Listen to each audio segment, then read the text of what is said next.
What's up, everybody? Benji Bruce here, Speaking Lifestyle. Today we are going to talk about the overall process of just getting booked on stages. So I want to keep reminding you guys in terms of the steps you got to take to get yourself booked on a stage consistently, repeatedly, over and over again, how to actually do the whole thing. So we're just going to do a complete overview of the steps from A to Z in terms of what it is you need to actually accomplish, what it is you need to do to get booked on a stage repeatedly. Because, I remember back in the day when I was trying to get myself booked, I'd get one gig and then I couldn't figure out how to get another gig, right? I couldn't figure out how to just repeat the process. And this is what happens when you focus just on referrals. When a lot of people say referrals, what that literally means is I have no idea what to do. That's literally what it means when people say, oh, I just get referrals. And so you have to build a process. So that's what I want to talk about today.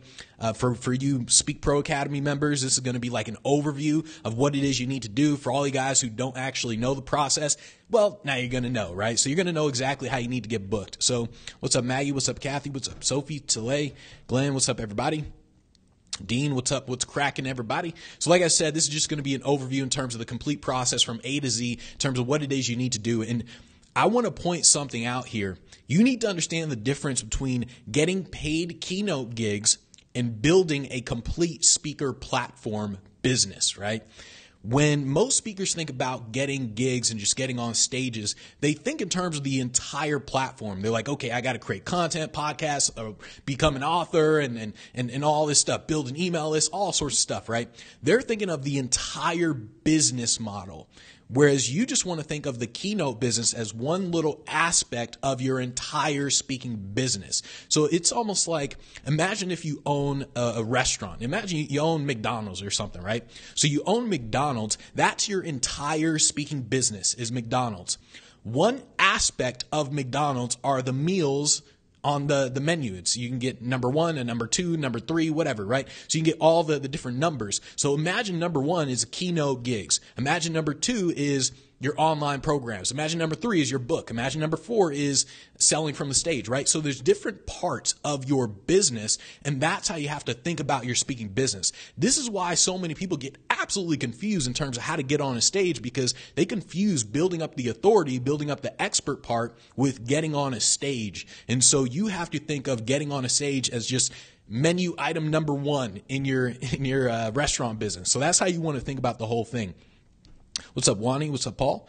So just really think about that. Like I said, if you confuse those, what's going to happen is you're just going to wonder why you're not getting booked. That's literally what's going to happen. And so this is why I keep telling people you want to focus on one of those things first. So imagine it's very similar to you want to play all sorts of sports, right? So imagine you say, I want to do boxing, I want to do football, I want to do tennis, I want to do golf, I want to do basketball. And technically, you can do all those things. You won't be great at either one of them, but you can do all those things. But what you want to do is you want to focus on one first. And so that's what you want to do. So I'm going to show you the one first in terms of getting keynote gigs, how to do that one, and you can build the rest of your platform later. So this is why I always recommend to people like, hey, build up your keynote business to, let's say, 200 grand or 250 grand. And then after that, you can start focusing on creating content and doing the podcast and building up your expert stuff and selling online programs. But you just want to think of it literally like McDonald's. Your entire speaking business is a McDonald's restaurant. And within each menu item number 1, item number 1, number 2, number 3, 4, each one of those is a different aspect of your business. Number 1 is a keynote business. Number 2 is your online programs. Number 3 is your book. Number 4 is selling from the stage. Just think of it like that, and you'll be able to build it in a more effective way. If you try to build all of them at the same time, you're just going to get screwed. You won't be able to get good at any one of them if you're trying to build all of them at the same time. And so you just want to focus on one. So I'm going to show you the keynote aspect right now in terms of getting the paid gig. So here's what you essentially need to do. In fact, before I actually do that, let's see if anyone can actually say, what do you think the first step is to actually getting booked, to getting a paid gig? So if anyone can name the first step, I'll give you a brownie point, a special Benji Bruce Speaking Lifestyle brownie point if you can name the first step. in terms of actually getting booked on a stage. So just remember, there's a huge difference between getting booked on stages, building up a podcast, a huge difference. And so you just want to separate each one, get good at each one, and then you'll have an overall business. Before you know it, you got $1 million speaking business, right? Kathy said website. Yep. All right. Sylvie said website. Yep. All right. Cool. So that is the first step. So technically the first step is, let's say you pick a market, but I'm just going to assume you guys have a market, right? So, but let's say after you got the market, your next step is the website. So let me actually show you guys this. So actually, for all you members, if you go to, so let me go back here. So when you guys log in, you'll go to the actual Speak Pro part. And if you can even click here, start here, you can just go to Speak Pro modules. And these are literally the steps that you want to take to actually get yourself booked. So it's like, first you have the market. I'm just going to assume you guys have the market. And then the first technical thing is the website part. So you got to get the website up. Without the website, you're literally screwed. Think about selling anything. If you don't have a landing page to sell that thing, nobody's going to know what the hell you're selling. Nobody's going to buy the thing. And so you want to think of your speech is the $10,000, $15,000 item product that you're selling. So in order to sell this thing, you need a website to sell it. And that's why the first step is literally the website. The website has to be badass. I mean, there's no other way to put it. I was talking with a guy inside the building. He's an actual speaker, and he wants to build out his platform, or he wants to get more paid gigs, because right now he's doing more of the online portion. So he wants to get paid gigs. And I told him, all right, first thing, let's get the website up. And so I was talking with his website developer and the web developer. I told him I prefer the Divi theme because it's easy. It's really easy to edit, and it's just badass. And so I told him I prefer the Divi theme for the speaker website. And then he asked me, like, well, how exactly, like, should I really build the thing, right? How exactly should I build the website to make it look badass? I mean, badass is like a generic term. So how do you make a badass speaker website? I said, well, that's almost like asking, how do I make a badass movie, or how do I make a great movie? There are a million movies out there that are great. Each one's very different, and I mean they all have the same story structure, like a very similar story structure of the character arc and all the obstacles in the way of the character and so on and all that, right? They all have a very similar structure, but it's done in a different way to make a great movie. And so the same goes with a website, to where every website is built slightly differently, but if you know how to build a badass website, it's just going to look badass, right? This is why I always recommend Lewis Howes' website, right? Lewis Howes, let me show you guys his website real quick. So it's a great website for a personal brand. It's not a website for getting speaking gigs, but you can just duplicate the overall layout, and then you can just put in your own stuff for speaking. So let me show you this, right? So basically, imagine there's your header here, and here where he says become the hero of your own story, you can just put motivational speaker right there. So that's all you need to do. And then here, there's this bio section. Look how cool this thing looks. There could be your picture there on the right side, your logo's down there. This could lead more to the bio section, a little bit of your bio there. And then here could be your main demo video here. Here it could just say if you want badass speaker or something, right? And so like here, I just like the overall layout of his website. For some reason, it's taking forever to load here. All right, there's normally a cool looking video. I guess something's wrong on. All right, there we go. So like, see the overall layout of his website, it just looks badass. And so imagine if you just built a website very similar to this with the picture, and look how the text, it overlaps on the video, and then see he's got social proof here with Ellen DeGeneres. Bam, just like instant social proof. And then obviously down here you could put like more about the topics or contact or something like that. But this is just a badass layout right here. And so I really like the layout, the way the videos overlap, or these pictures overlap, the way the text overlaps on the picture. Just everything about this just looks really cool. This video background, when you scroll down, all of this. And so the more badass your website is, the easier it's going to be to get yourself booked. And so this is why a lot of speakers have problems getting booked, because of two reasons. One, they have a horrible looking website. And two, when they prospect, when they actually cold email, they're not doing it the right way. So it's like, oh, my phone is right there with Instagram, but I woke up this morning to several emails with SEO services, right? And so the email says something like, hey, we can help you with SEO on one of your websites or whatever. It's like, yeah, we'll just help you with SEO on your websites, and we'll help you rank or something like that. And as I'm reading it, I'm thinking like, dang, these people need to get better at writing emails.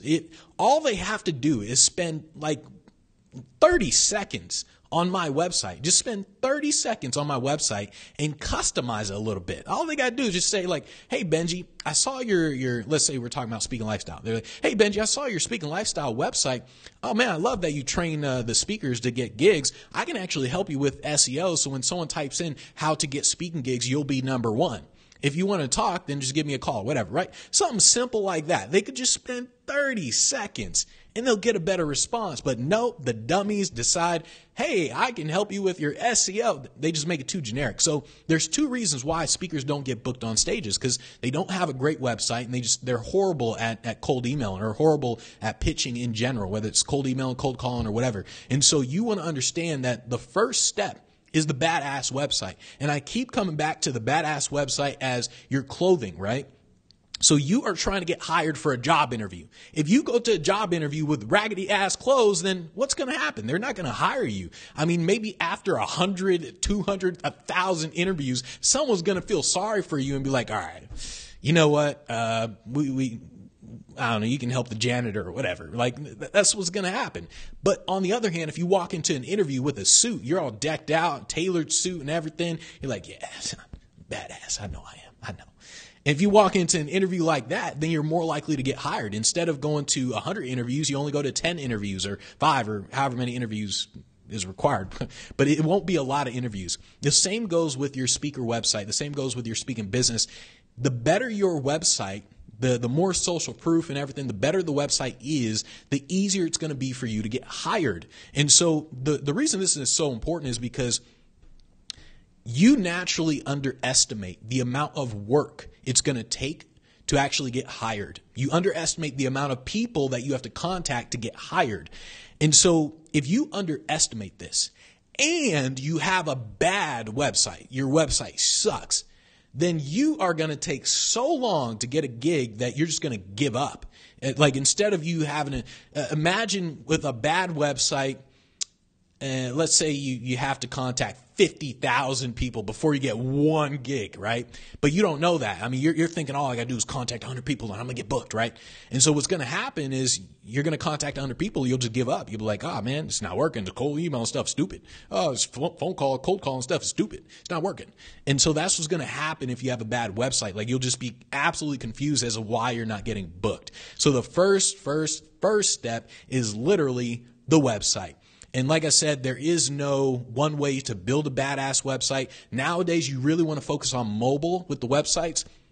And with mobile, think about how mobile is. My phone's on Instagram there, but think about how mobile is. When people are scrolling on the phone, all they see is like image after image after image. In fact, I'm not going to do that. But all they see is essentially, it's like one image, then the next, then some text, and the next. So it's just like all in one row, right? So now when it comes to mobile, in fact, let me do this actually. Let's go back to Lewis's website. So imagine on mobile, think about how it looks on mobile. Let's see what his thing looks like on mobile here. Let's do this. All right. So on mobile, it looks like this. So see, I'm just scrolling. Notice how the text, it doesn't overlap on the images anymore. So let me go back.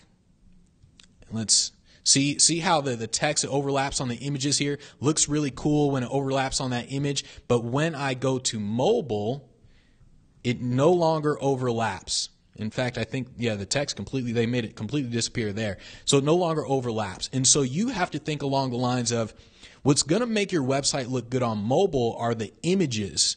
So at this point, it's just, all right, cool, that looks good with the video there. The images, these 4 right here look pretty cool. And then here, like, the images is what's going to make your website look badass. And then obviously the social proof of Ellen DeGeneres and all that, or just any type of social proof.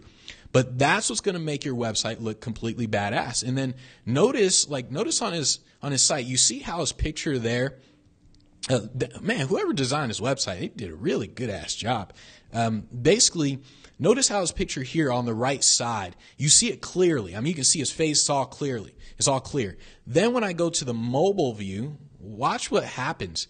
notice how it just goes to you can still see it in the background, but it's like, it's faded. So it's faded and it looks clean. Like, man, whoever designed his website, I need to contact this dude. This dude's badass. So he was thinking from desktop and mobile. And so nowadays you really want to think extremely from mobile, because what's going to happen is when you email somebody, or call them or whatever, but especially when you email them, you're going to include a link to your website, and they're not going to, they usually don't just go to their desktop and then type in the link. They're going to click on that link from their phone. And because they click on it from their phone, they're going to scroll through, and then you have to have a badass looking website on mobile, right? So that's why you really do want to focus on mobile first. All right. So that is the very first step. Now let's go over here to the second step here. Let me show you guys the second step. Second step, set up your systems. This is where you're essentially just building the foundation for your business. So you can't start you can't do the prospecting yet, because you don't really have the foundation to actually start the prospecting. So you have to set up your systems. This is where you get your email templates in place. You get your CRM. You get an email tracking software, a checklist of ways to find events. So this is why, like here, if I go to Event Finder here, let me show you guys. So it's like, this is why the first step that I have people do is the CRM. First thing you do is you set up your CRM. You get those email templates in place. Like notice here, first step is your event profile technically. So you're thinking along the lines of who exactly am I going to get hired by, right? So am I going to be a motivational speaker, sales speaker, leadership speaker? Who am I going to get hired by? So this is where you're focusing on the events. Are they more dinner banquets, award banquets? What exactly are you doing? Are they conferences? So you're focusing on the event profile, and this is where you fill that out. After you do that and you understand who's hiring you, you start to set up your CRM. So you start customizing the CRM with like previous speakers they've had, and you customize the CRM itself. And then you're putting your email templates inside the CRM. The email templates, let me scroll down here. You should have a ton of freaking email templates, all right? Your email template should be, it should be part of your entire process. So like here's the entire process from A to Z in terms of prospecting.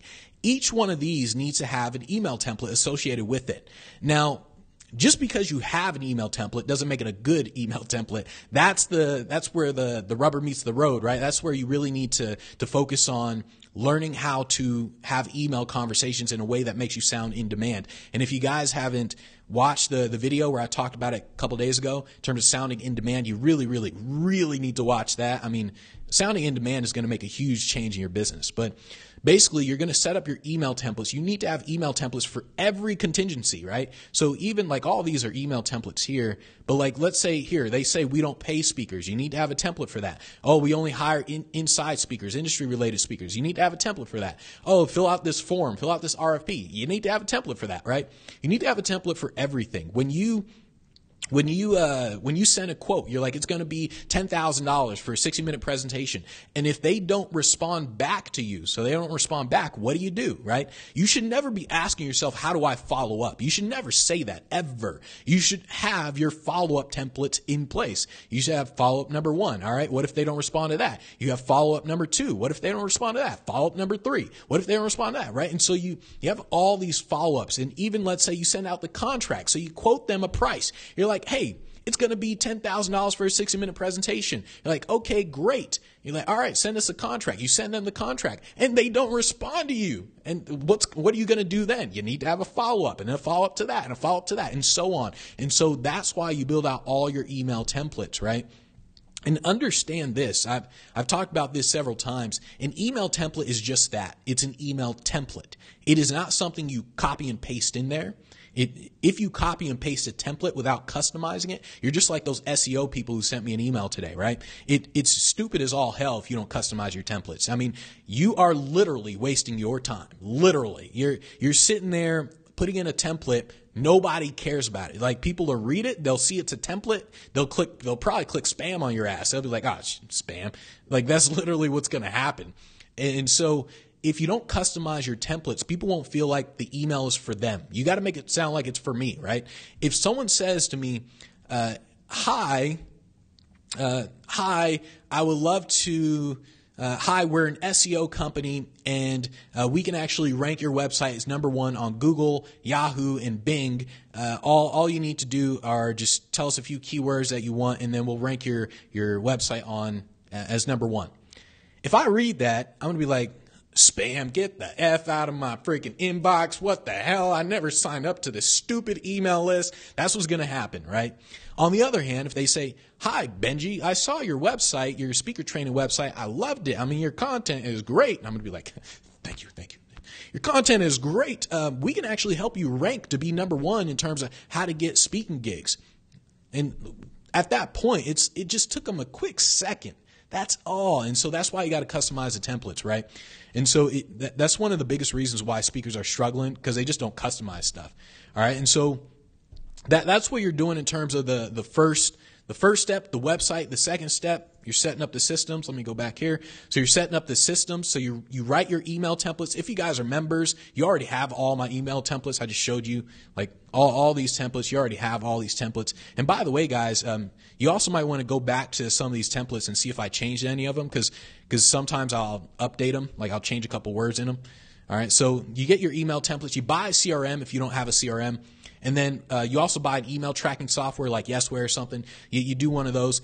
The reason why you want to buy an email tracking software and get a CRM is just because it's going to let you know what you need to improve, and it's going to let you know why you are where you are, right?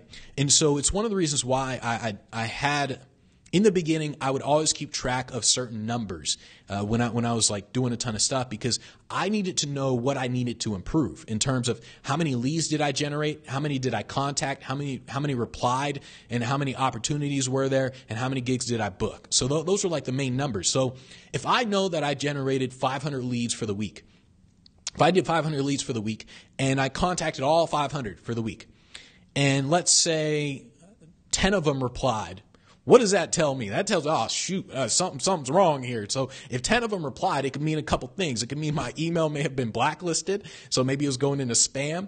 And then it could also mean that my subject line is just bad, because they didn't even most of them probably didn't open it, so the subject line is bad. And so it could mean several things like that if I only got 10 replies. And then on top of that, let's say I sent out 500, I got 300 replies and 0 opportunities. Like nobody said, Benji, what do you charge? Like nobody seemed interested in any way. What does that tell me? Well, that tells me I need to improve my website, because it shows me that, all right, they replied, they clicked on the link to the website, but nobody asked me like, what do you charge or anything? So it tells me like, oh man, I'm more of a scrub than I thought. And so that's why you keep track of certain numbers, because it reveals certain information like that. And you need to think through the numbers you need to keep track of. So it's not about keeping track of numbers, because what will happen if you just keep track of numbers, you're going to create vanity metrics. Vanity metrics are numbers that are pretty useless, like literally useless. Vanity metric is, it's like in the beginning, if you're building an online business and you focus on Instagram followers, that is a vanity metric. Instagram followers does not correlate to revenue.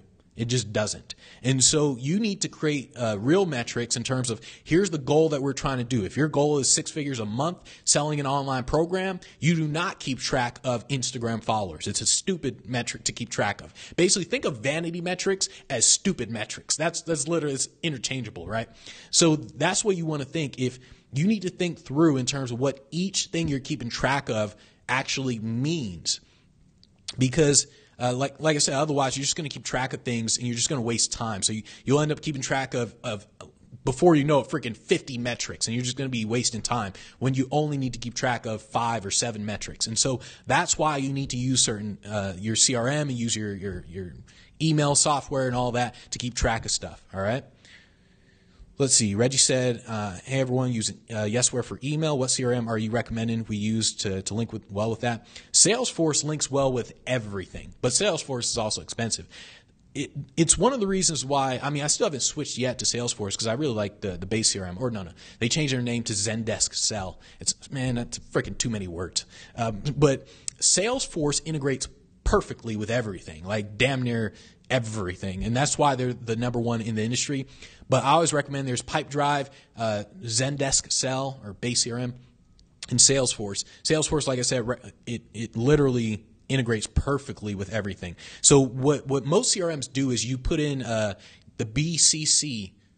Yeah, it's BCC. Yeah, you put in the BCC and then it like connects, but sometimes it'll miss it, right? So you'll get an email and then it won't like actually sync the right way. Whereas Salesforce, man, everything is damn near perfect. I mean, there's a reason why they're the number one CRM in the industry. Like, I mean, like everybody's here and Salesforce is way up here. Like it's not even a competition. Like literally not even a competition. So that's the only reason why I was thinking about switching to Salesforce. Still haven't yet, but all right. So let's see to do. All right. So Anna said, can I create my speaking website under so-and-so domain name, or should I think of a different name because I have another domain, annasimpson.com, for my personal brand? Yeah, I mean, in terms of your actual website, the name doesn't really matter too much because what you're doing is you're sending them a link to the website anyways. So it's not like they have to remember the name of your website. If they had to remember it, like let's say you're at some networking thing and you say, all right, I need you to go to supercalifragilisticexpialidocious XL123 ABC.com speaker X/G43. They're going to be like, okay, all right, thank you. And then they're going to walk away from you. So on the other hand, if you're emailing somebody, you're just including the link. So it doesn't really matter if it says your namespeaker.com or just your name.com. It doesn't really matter in terms of that. But what you can also do is you can take your main website. So like what I did is I basically took benjybruce.com, then I got benjybruce.org, benjybruce.net, and so and so. So you can do something like that as well. All right. So let's see. Lonnie said, I bought Pipedrive the day we spoke. Okay. Or Pipewire. Set it up and imported my previous prospecting record on Excel. Do I still need to buy a separate email system also? Yeah, the reason why you want to buy a separate email system is just because that's literally all it does. So it's more effective in actually sending out the emails, keeping track of the emails. The metrics are closer to the reality because the problem with something like base CRM is I noticed this when I first started sending emails from it, is that it doesn't really keep track of the numbers the right way. So let's say I send out an email and then I open up the email. Like I go to base CRM and I open up my own freaking email. It will count it as them opening up the email. And so little things like that will happen when you're using your CRM for the email process. Now,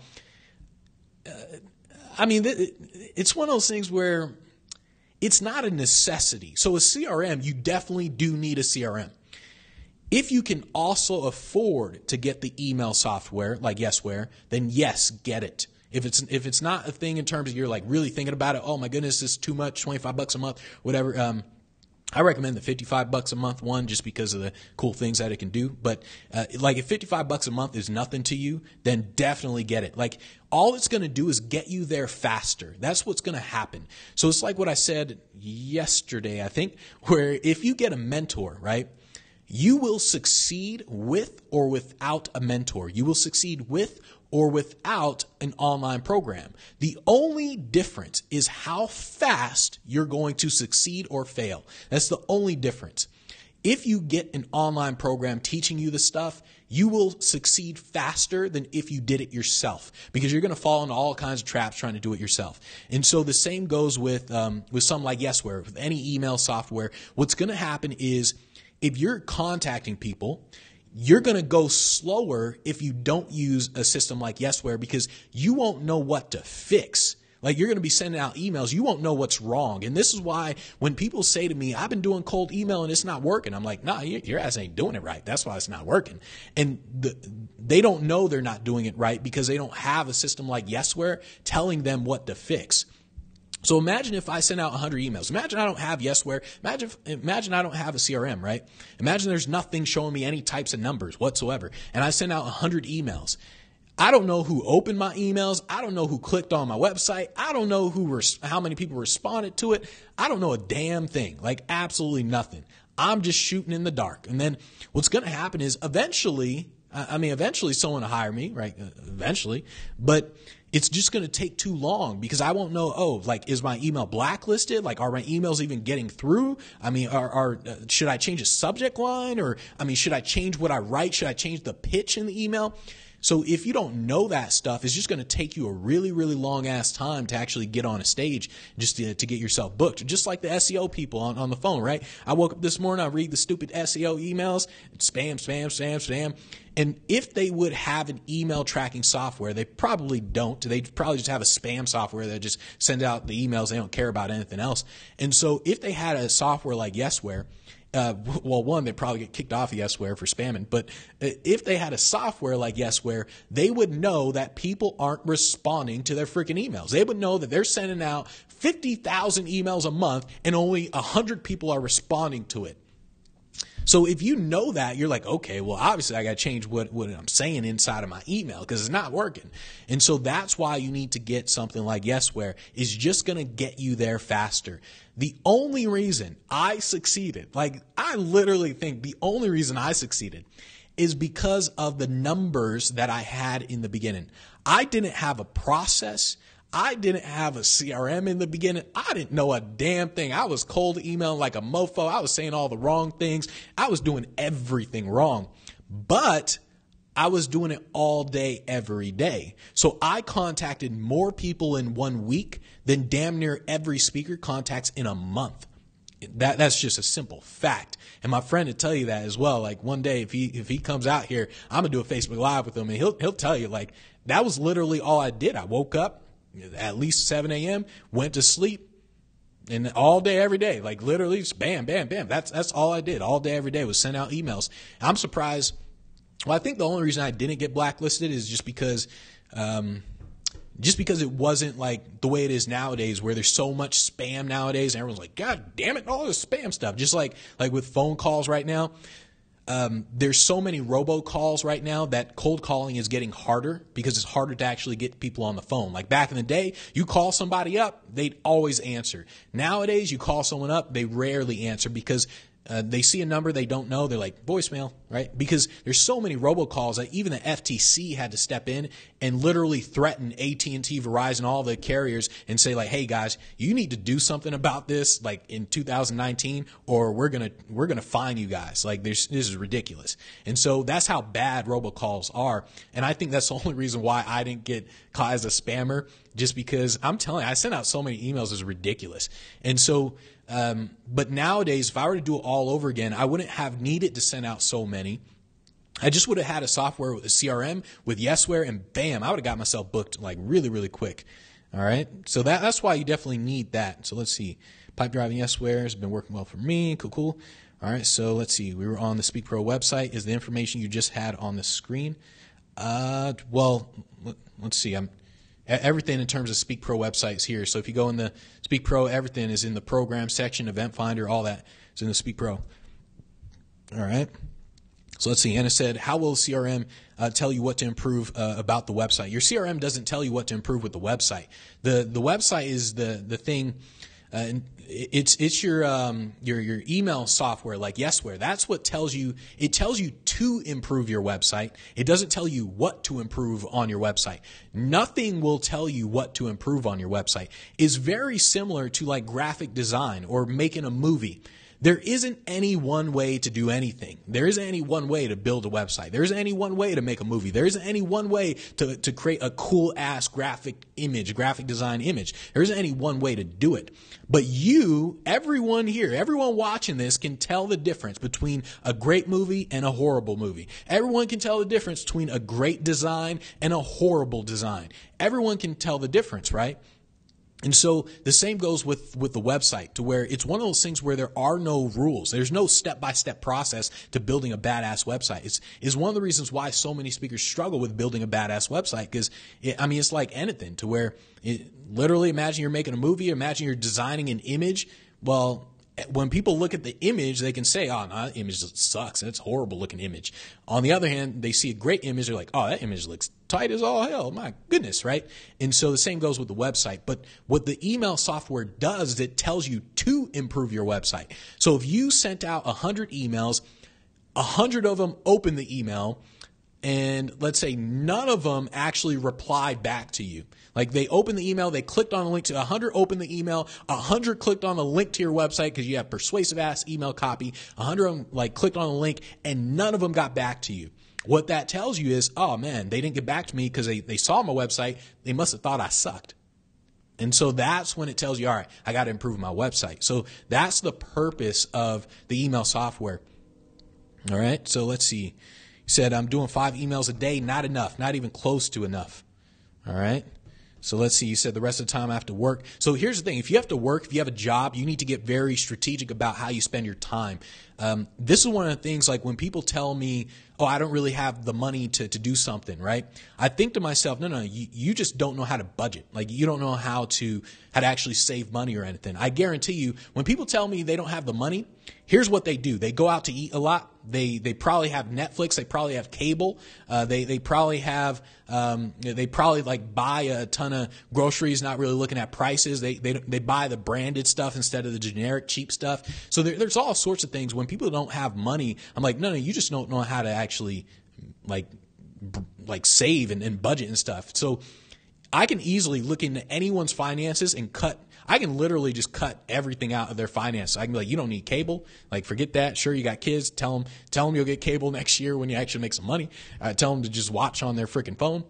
So yeah, I would cut that. I'd cut cable. I'd cut Netflix. I'd cut all this. The only thing I wouldn't cut is the internet, because you need the internet.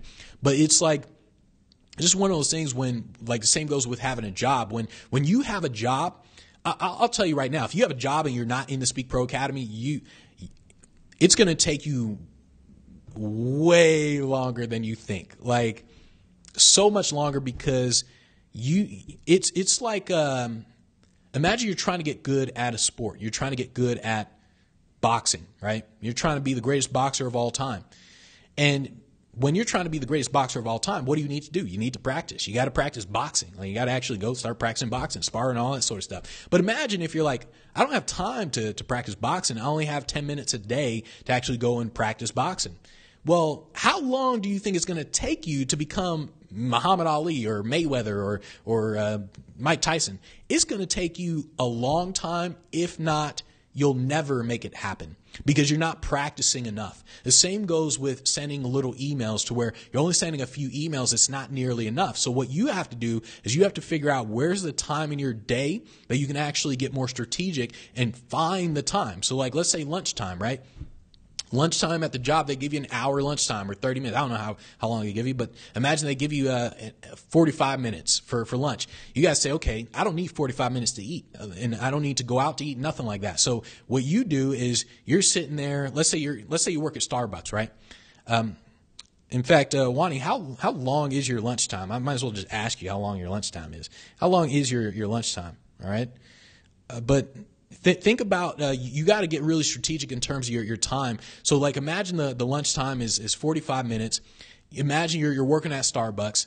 You don't need the 45 minutes to actually have lunch. All you do is you just take lunch with you. So you do your own meal preps at home. You cook already. You put it in your little lunch box. You bring it with you. And then they say, all right, 45-minute lunch break.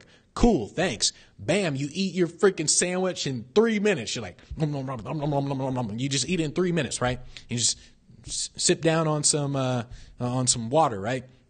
And then the entire time you're sitting there prospecting. You're like, all right, bam, bam, bam, bam.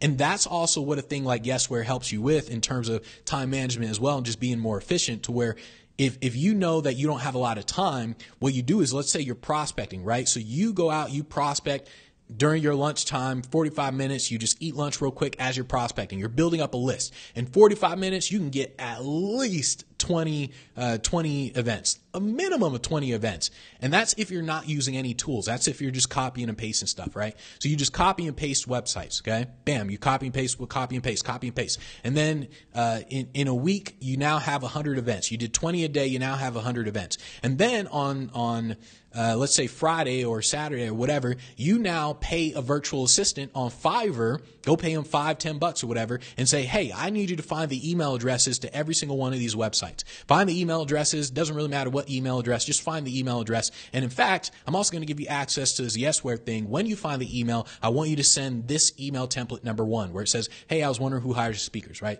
So bam, you basically figured out how to make more time. And so that's what you're doing. Okay, you say you work for yourself. All right, set your own hours. All right, yes. All right, cool. So yeah, if you're working for yourself, then it's even easier, right? If you're working for yourself, then it just comes down to you have to literally make the time. And this is one of the things where when people tell me like, oh, I'm busy or something like that, I just think to myself like, no, it's just not a priority to you. And that's I told my friend that as well, to where he was trying to like produce content and he was trying to position himself as like a leadership expert and all that. And I was trying to prepare him in terms of what's going to happen. And what happened is he stopped after a while, like after he made a few videos, he just kind of stopped. And I was like, oh, like, what's going on? How come you're not making any more videos? He's like, oh man, I got this and I got this and I got this. I was like, that's the difference between me and you. I was like, to me, none of that is a priority. Like the business is a priority in my life. And he was like, yeah, you're right. and so that's why when people say like, I don't have time, in all honesty, what you're saying is my dream isn't a priority. Like this isn't really my dream. That's literally what you're saying. Because you got to think of it like, let's say you're working. Let's say you're at a job, right? You're at your job, and then all of a sudden, imagine you have a kid, okay? So you're at a job, and then your kid just freaking gets kidnapped, and your kid just gets kidnapped, right?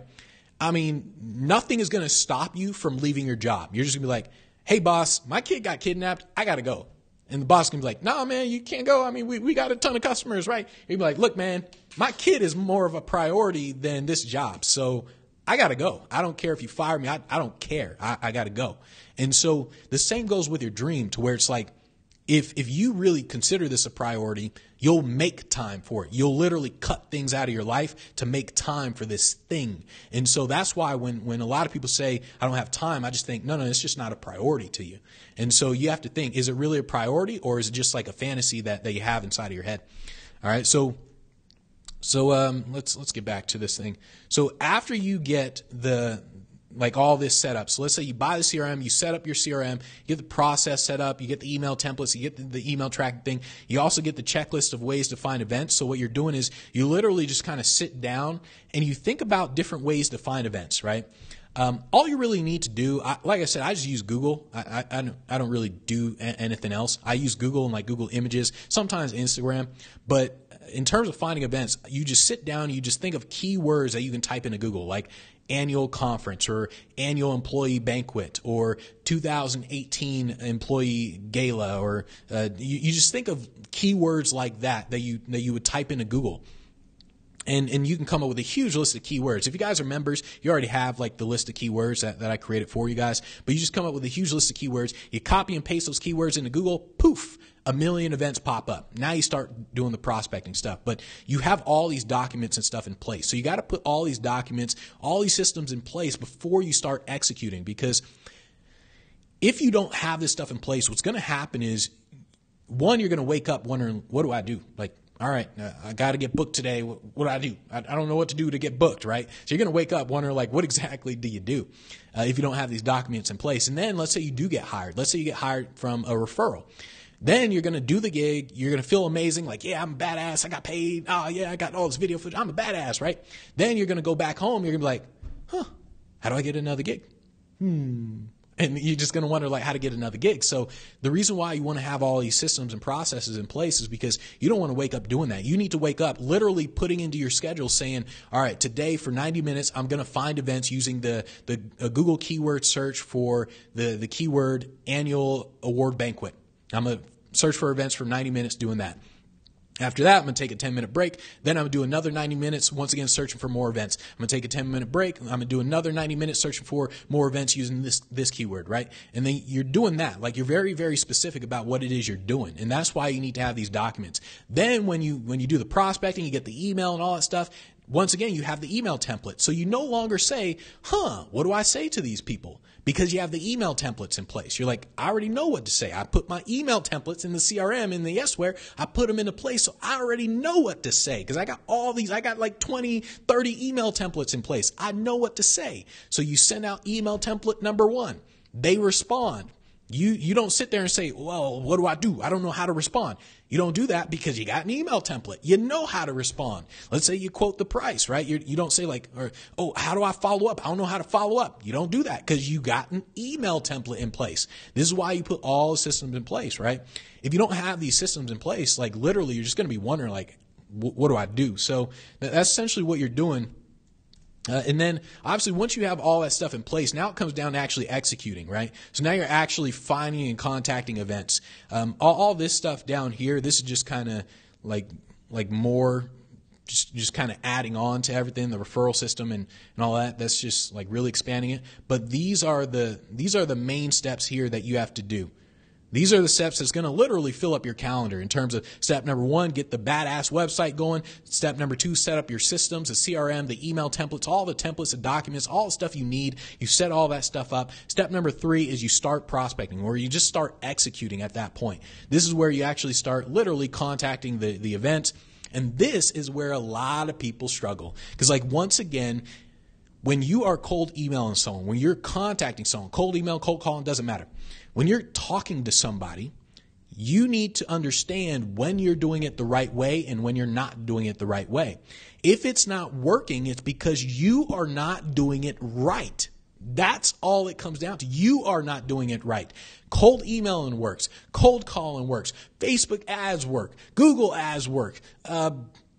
Building up an email list by doing interviews with other podcasts, that works. All of this stuff works, but if it's not working for you, it's because you aren't doing it right.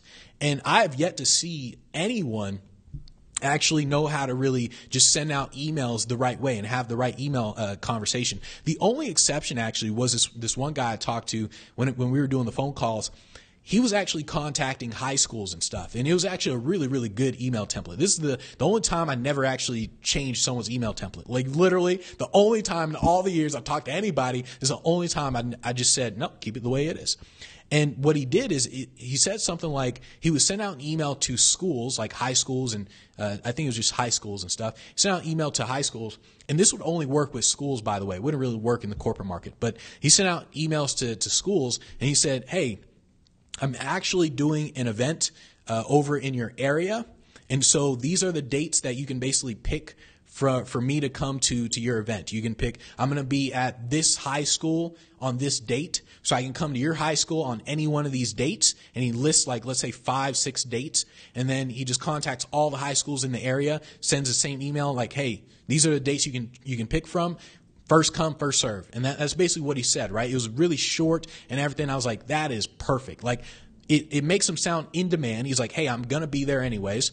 So you can pick. Remember, he's basically saying like, look, man, I mean, you can pick from any one of these dates. Like I'm completely booked and stuff. First come, first serve. It was a great email template. And so that only works in the high school market, but it was a great email template. And so you got to think along lines of if cold email and cold calling doesn't work, it's because there's something you're doing wrong. Usually you don't sound in demand. A lot of times your website is bad. You just don't know it. Like a lot of people, they don't realize their website is actually bad, which actually it kind of amazes me, to be honest. There was one guy, it was kind of funny.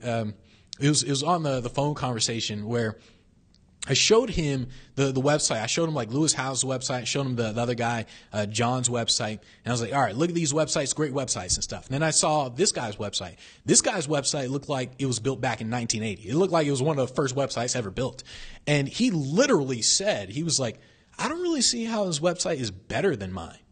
And I paused. Like if I would have recorded the thing, you would have heard like a little pause in my voice because I literally thought we were looking at two different things. I thought I wasn't actually on his website.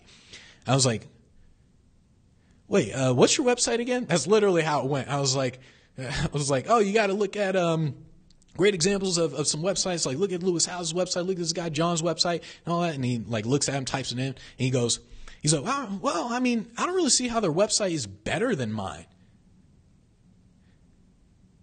What's your website again? That's literally how it went. Because I was like, am I on the wrong freaking website or something? And he was like, oh, it's so-and-so.com. And I'm like, no, I'm on the right website. And I was like, you do know that your website is bad, right? That's like how it went. And he was like, no, I mean, I don't see how their website's better than mine. At that point, I hung up. Like, the reason I hung up is, I didn't just literally just hang up. The reason I got off the phone with them is because if you don't even see how bad your stuff is, there's nothing I can do to help you. It's like an addict who doesn't want help. You can't help them. You just can't. It's like that's literally what happened, to where he was like, I don't really see how their website's better than mine. And I was like, oh, what's your website again? And then I was like, literally, I just said, you know what? I don't think I can help you. But take care, man. Click. I just hung up, because it's literally imagine a crack addict. And you're like, hey, man, I can help you. I can help you get off of crack. I can help you get off of heroin and meth and all that. And you got a system to get them off. And you got this whole system. And then they say, well, I don't really want to. I like it. And if you keep going, if you're like, well, but my system is really going to help you get off crack. Like, when you get off crack, you're going to have more energy. Well, maybe not more energy, because crack gives you energy, but you're going to like feel better in general. And then everyone's going to like you more. And they're just going to be like, but I don't really want to get off crack. And there's nothing you can do to help that person at that point. So with that guy, there was nothing I can do to help him. Like, I was like, hey, change up your website. I don't need a better website. All right, thank you. Click. That's literally what happened. So you got to understand that. If things aren't working, it's because there's something you're doing wrong. You need to take 100% responsibility for everything. Everything. This is like, even if the economy goes bad, right? Let's say there's another 2008 recession or whatever. You still take responsibility for everything. Like, if there's a 2008 recession and people don't hire you, you think to yourself like, oh man, I should have prepared for this. I should have built up a bankroll to where I was prepared, and I got $500,000 in my bank. I was prepared. I built up this bankroll for 2008, or let's say 2024. I was prepared for this recession. So now I have all this money in the bank to where it's okay that I don't get booked for a year or two, because I'm good to go. And then once the recession is over, then everything will pick up again, right? So you can do things like that. Everything is your fault. Everything is your fault. If you're not getting business, if you're whatever it is, everything is your fault. And the reason you want to think like that is just because you can fix everything when you start to think that way. All right. Cool. All right. So let's see. Wani said, I'm a lawyer, 10 hours a day. All right, Wani. So here's what you do. You threaten to sue somebody if they don't work for you for free. Bam, problem solved. All right, here we go. Let's see. He said, I'm also writing a book for a national publisher. I have a deadline. Not everyone has the luxury to send out 100 emails a day. All right. So Wani, all you really got to do is you hire people. So if you don't have time, you hire people to do it for you. Especially, if you're a lawyer, well, then again, it's almost like when people think a lot of realtors make a ton of money. I don't know how much lawyers really make, but if you're a lawyer, you can definitely afford to go on Fiverr and pay someone $5-10 to do some stuff for you. So that's what you do. If you literally do not have time, then you pay for other people's time, and that's what you have to do. All right. So let's see. Cool. So we got still working on the website. It's getting better. All right. All right. Any other final questions before we are done for today? Let's see if I missed anything. All right. We got those. We got all those questions. All right. Any other final questions? But that's the basic process, right? Remember, I want to stress the importance of this. Getting paid to speak is very different than building the entire speaking business. If you're trying to build your entire speaking business all at once, you're like, literally, because it's like you saying, I want to be a great basketball player, a great football player, a great boxer, a great golfer. And you say you want to do all those. Technically, you can be pretty good at all of them, right? But if you try to be good at all of them at the same time, you're not going to get great at any one of them. It's just going to take you too long. On the other hand, if you just focus on one of them, you'll get really good really fast, because your mind is just going to be focused on that one thing. So you got to understand that your entire speaking platform, it can be Keynote gigs, it can be selling from the stage, it can be online programs, it can be your book, it can be your podcast, it can be other content, video content, whatever. So that's the entire platform. But you have to now choose, which one am I going to do first? And so if you're going to do the keynotes first, then you say, all right, keynotes, I'm going to do it until I hit 200 grand in keynotes. Once I hit 200 grand, then I'll focus on building the online portion motion doing the online program, right? That's literally what I did, actually. I first did the keynotes. I just got paid to be on a stage. Then I said, let me build out the online portion at this point. That's literally what I did, right? And so you have to start with one first. You think of it as you own McDonald's, like you own a McDonald's restaurant, and each menu item is one aspect of your business. And that's how you have to think of it. All right. Cool. So I guess we are good to go for today. And I'm telling you guys, if you guys aren't Speak Pro members, man, I don't know how to say this in any other way. Like, you don't realize how long it's going to take you to get booked. Like, you just don't. I can just see how far away people are. And what happens is if you keep doing things and you're not getting any type of results, you get demotivated. And you get demotivated and then you end up giving up. And I literally think the only reason I didn't get demotivated is because I had no other option. If you have a job, you will quit speaking. You'll send out emails. You'll do prospecting. You won't get results because you're not sending out a ton of emails and stuff. You won't get results. Then you're going to quit because it's just taking you too long. The only reason I didn't quit is because I had nothing to fall back on. Like I didn't have a job. So my only job was me doing restaurant magic. Like I was performing in restaurants. And so I didn't have a job to fall back on. If you have a job to fall back on, then you getting on a stage, it's like, so what? If it works, great. If it doesn't, I still got a job. So you have your plan B in place. If you don't have that plan B, like with me, I didn't have the plan B. I didn't have a job to fall back on. That's why I just kept doing it. I was just like, no matter what, I'm just like, all right, let me just keep sending emails. All right, well, that was dumb. Why did I say that? Oh, well, that's literally that's what I was doing, because it's one of those things where, it's one of the reasons why I think the middle class it's harder for the middle class to become rich than it is for poor people to become rich. Because when you're poor, you know you're poor and you know you need to change something. When you're the middle class, you feel just fine and you don't really feel like you need to change anything.